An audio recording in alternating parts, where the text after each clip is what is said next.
पप्पांनी ना कावळ्यासाठी पत्र्यावर खायला टाकलं होतं, पण एक बी कावळा नव्हता आला. पप्पांच्या वडिलांचे पित्र होते, मग काय कावळ्याची वाट बघून थकून गेलो. मग इथं शेजारच्याला जेवायला बोलावलं होतं. पप्पांनी चांगला गण लावून रेरबाडून टाकला. आजीची काडी पावसामुळे सादळल्यामुळं काय दिवा काय लागत नव्हता, पण शेवटी आपणच दिवा लावला.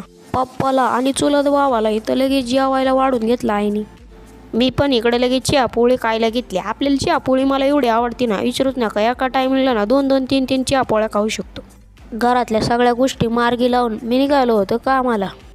ह्या ऊसामध्ये तर एवढं पाणी साचलं होतं की विचारायच नको. ह्या बाबांनी 2दा लागण केली होती आणि 2दा लागण पावसामुळेच केली. आजच्याला पहिल्या कामाची सुरुवात ताकाच्या रवीपासून केली. पहिली लाकडाची रवी होती, आता इलेक्ट्रिक रवी निघली. त्याला बाजूला ठेवलं आणि तात्पुरते लगेच बॅटरीला रिपेअर करायला घेतलं, कारण का रवीमध्ये थोडा प्रॉब्लेम होता.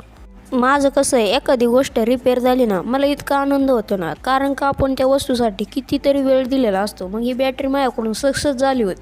फॅन रिपेअर केला होता आणि त्याची अमाऊंट बी टाकली होती. जरी आपण दुकानावर नसलं तरी मालकाला काही अडचण नको. जेवायला सुट्टी केली होती. आजच्याला काय मी एकटाच जेवलो होतो. बुधवार असल्यामुळे आजच्याला काउंटरला जास्त गर्दी होती, त्यामुळे मालक म्हणले, भैया तू जेवून घे. पावसाळ्याचा दिवस असल्यामुळं आवलीस 4:30 वाजता घरी निघालो मी. पप्पांचं मित्र भेटलं, ते म्हणले ना, चांगले शिक बाळा, आपण ना एखाद्या ठिकाणी चांगलं दुकान टाकू.